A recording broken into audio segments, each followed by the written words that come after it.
Hello friends, welcome back to my YouTube channel. ಇವತ್ತು ಒಂದು special sweet recipe ಅಂದರೆ dry jamun ಮಾಡ್ತಾ ಇದ್ದೀನಿ ನಾನು. ಆ ಪಾಪುಗೆ ಜಾಮೂನ್ ಅಂದರೆ ತುಂಬ ಇಷ್ಟ, ಹಾಗಾಗಿ ಅವ್ನು ಜಾಮೂನ್ ಕೇಳ್ತಾ ಇದ್ದ. ಜಾಮೂನ್ ಯಾವಾಗಲೂ ಮಾಡ್ತೀನಿ, ಬಟ್ ಇವಾಗ ಸ್ವಲ್ಪ ಡಿಫ್ರೆಂಟ್ ಆಗಿರಲಿ ಅಂತ ಡ್ರೈ ಜಾಮೂನ್ ಟ್ರೈ ಮಾಡ್ತಾ ಇದ್ದೀನಿ. ಬನ್ನಿ ಹೇಗೆ ಮಾಡೋದು ಅಂತ ನೋಡೋಣ. ಇಲ್ಲಿ ನಾನು 180 ಗ್ರಾಮ್ ಆಗುವಷ್ಟು ಜಾಮೂನ್ ಪೌಡ್ರ್ ತೊಗೊಂಡಿದ್ದೀನಿ. ನೀವು ಯಾವ ಜಾಮೂನ್ ಪೌಡ್ರ್ ಬೇಕಾದರೂ ತೊಗೋಬೋದು. ಹಾಗೆ ಇದಕ್ಕೆ ಒಂದು ಲೋಟ ಹಾಲು ತೊಗೊಂಡಿದ್ದೀನಿ, ಹಸಿ ಹಾಲು. ಇದನ್ನು ನೋಡ್ಕೊಂಡು ಹಾಕ್ಕೋಬೇಕಾಗತ್ತೆ. ಬನ್ನಿ ಇವಾಗ ಸ್ಟಾರ್ಟ್ ಮಾಡೋಣ. ನಾನು ಆಗಲೇ ಹೇಳ್ದ ಹಾಗೆ ಕಂಪ್ಲೀಟ್ ಒಂದು ಪ್ಯಾಕೆಟ್ ಫುಲ್ ನಾನು ತೊಗೊತಾ ಇದ್ದೀನಿ ಪೌಡರ್ನ. ಹಾಗಾಗಿ ಕಂಪ್ಲೀಟ್ ಪ್ಯಾಕೆಟ್ ಹಾಕೋತಾ ಇದ್ದೀನಿ. ಇವಾಗ ಇದಕ್ಕೆ ಸ್ವಲ್ಪ ಸ್ವಲ್ಪನೇ ಹಾಲನ್ನ ನೋಡಿ ಹಾಕ್ಕೋಬೇಕು.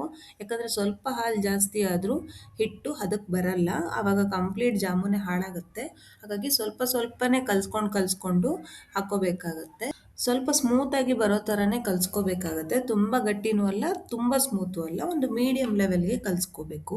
ಹಾಗೆ ಕಲಿಸ್ಕೊಳ್ಳುವಾಗ ತುಂಬಾ ನಾದ್ಕೋಬೇಕು, ಇಲ್ಲ ಅಂದರೆ ಇವಾಗ ಸ್ವಲ್ಪ ರಫ್ನೆಸ್ ಇದ್ದರೆ ಜಾಮೂನ್ ಒಡೆಯುತ್ತೆ, ಬ್ರೇಕ್ ಆಗುತ್ತೆ ಆಮೇಲೆ ಮಾಡಿದ ನಂತರ. ಹಾಗಾಗಿ ಆದಷ್ಟು ನಿಮ್ಮ ಬೆರಳಲ್ಲಿ ಒತ್ತಿ ಒತ್ತಿ ಒತ್ತಿ ಈ ಥರ ನಾದ್ಕೊಳ್ಳಿ, ಅದಕ್ಕೆ ಬರುತ್ತೆ ಆವಾಗ. ಇವಾಗ ಇದು ಕಂಪ್ಲೀಟ್ ಆಗಿದೆ. ಇದನ್ನು ಒಂದು 10ರಿಂದ 15 ನಿಮಿಷ ಹೀಗೆ ಬಿಡೋಣ, ನಂತರ ಇದನ್ನು ಉಂಡೆ ಮಾಡ್ಕೊಳ್ಳೋಣ. ಇಲ್ಲಿ ಇವಾಗ ಆಲ್ರೆಡಿ ಕಲಸಿಟ್ಕೊಂಡಿದ್ನಲ್ಲ, ಇವಾಗ ಒಂದು ಆಗಿದೆ, ಒಂದು 15 ನಿಮಿಷ ಆಗಿದೆ. ಇಲ್ಲಿ ಸಕ್ಕರೆ ಪುಡಿ ಮತ್ತು ಏಲಕ್ಕಿ ಇದೆರಡನ್ನೂ ಚೆನ್ನಾಗಿ ಪುಡಿ ಮಾಡ್ಕೊಂಡಿರೋವಂಥದ್ದು. ಹಾಗೆ ತುಪ್ಪ ಮತ್ತು ಕಾಲು ಕಡಿಯಾಗೋಷ್ಟು ಕಾಯಿ, ಅಂದರೆ ಕಾಯಿ ಒಂದು ಭಾಗದಲ್ಲಿ ಸ್ವಲ್ಪ ಕಾಲು ಕಡಿಯನ್ನು ತೊಗೊಂಡಿದ್ದೀನಿ. ಹಾಗೆ ಇಲ್ಲಿ 1.5ರಿಂದ 2 ಬೌಲ್ ಆಗುವಷ್ಟು ಸಕ್ಕರೆ. ಇದು ಸಕ್ಕರೆ ನೋಡಿಕೊಂಡು ಸಿಹಿ ಎಷ್ಟು ಬೇಕು ಅಂತ ನೋಡ್ಕೊಂಡು ಹಾಕ್ಕೋಬೇಕಾಗತ್ತೆ. ಹಾಗೆ ಇಲ್ಲಿ ಪಾಕಕ್ಕೆ ಅಂತ 3 ಲೋಟ ನೀರು ತೊಗೊಂಡಿದ್ದೀನಿ. ಹಾಗೆ ಅದಕ್ಕೆ ಇದರಲ್ಲಿ 1.5 ಕಪ್, ಫಸ್ಟ್ 1 ಕಪ್ ಹಾಕ್ಕೊಳ್ತೀನಿ.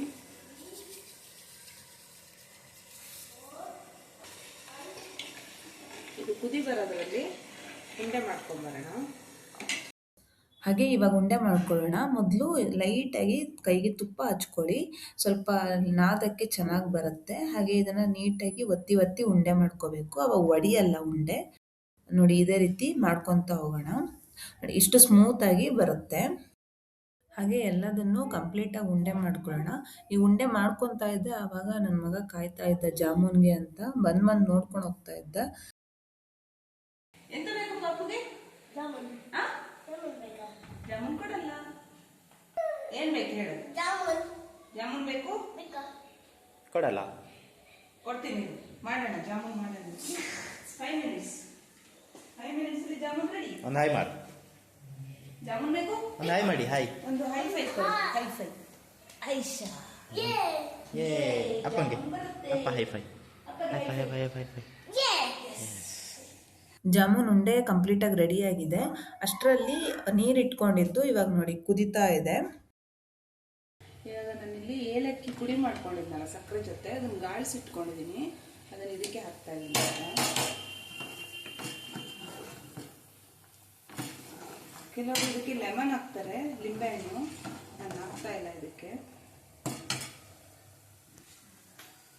ನೋಡಿ, ಇವಾಗ ಎಣ್ಣೆ ಕಾಯ್ತಾ ಇದೆ. ಉರಿನ ಮೀಡಿಯಮಲ್ಲಿ ಇಟ್ಕೊಳ್ಳಿ.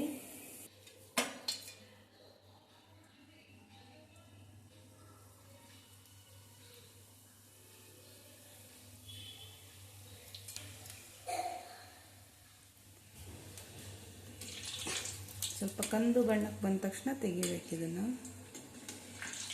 ಗೋಲ್ಡನ್ ಕಲರ್ ಬರುತ್ತಲ್ಲ ನೋಡಿ, ಇಲ್ಲಿ 2 ಬಂದಿದೆ. ನಾನು ಫಸ್ಟ್ ಹಾಕಿದ್ದು ಮಾಡಿ ಇಷ್ಟಾಗಿದೆ. ತೆಗಿತೀನಿ ಇದನ್ನು.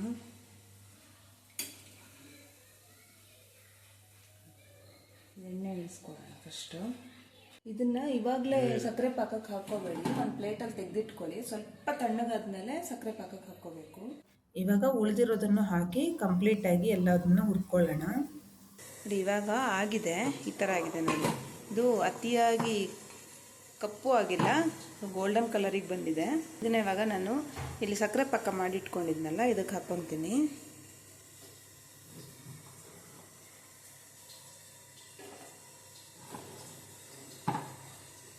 ಇದು ಕೂಡಲೇ ಹಾಕ್ಕೊಂಡ್ರೆ ಒಡೆಯುತ್ತೆ.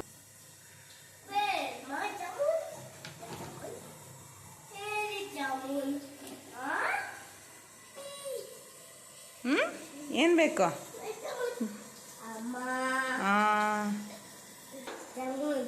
ಜಾಮೂನ್ ವೆಯ್ಟ್ ಮಾಡಲ್ಲ, ಕೂತ್ಕೋ ಹೋಗು, ಕೊಡ್ತೀನಿ. ಹೋಗು ಜಾಣ ಹೋಗು. ನೋಡಿ ಇವಾಗ ಇದು ಈ ಥರ ಆಗಿದೆ. ಇದನ್ನ ಒಂದು ಅರ್ಧ ಗಂಟೆ ಸಕ್ಕರೆ ಹೀರಕ್ಕೆ ಬಿಡೋಣ. ಇದಿವಾಗ ಪಾಕ ಹೀರೋದ್ರಲ್ಲಿ ನಾವು ಡ್ರೈ ಜಾಮೂನ್ಗೆ ಏನೇನು ಬೇಕು ರೆಡಿ ಮಾಡ್ಕೊಳ್ಳೋಣ.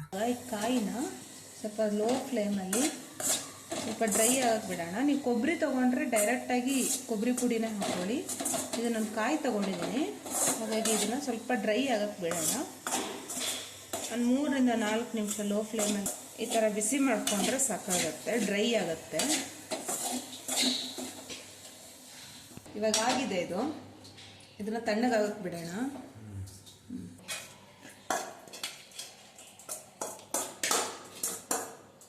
ಸ್ವಲ್ಪ ತಣ್ಣ ಆದಮೇಲೆ ಇದಕ್ಕೆ ಸಕ್ಕರೆ ಪುಡಿ ಹಾಕೋಣ. ಇವಾಗ ಕಾಯಿ ತಣ್ಣ ಆಗಿದೆ.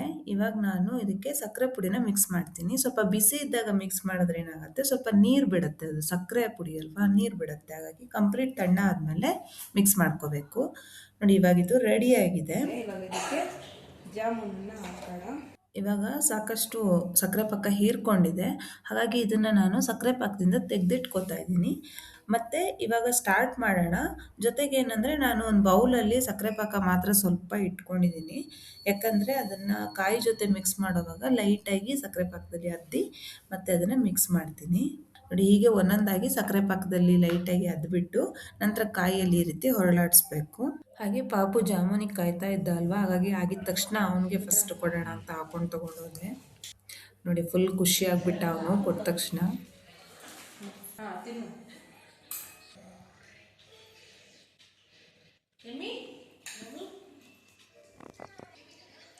ಸೂಪರ್ ಇದೆ.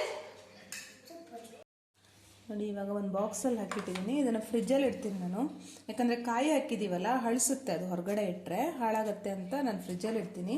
ಹಾಗೆ ನೋಡಿ ಇಲ್ಲಿ ಮಿಕ್ಸ್ ಮಾಡ್ಕೊಂಡಿದ್ವಲ್ಲ, ಎಷ್ಟು ಕಾಯಿ ಉಳಿದಿದೆ, ಇದನ್ನು ಬಿಸಾಕಕ್ಕೆ ಹೋಗಬೇಡಿ.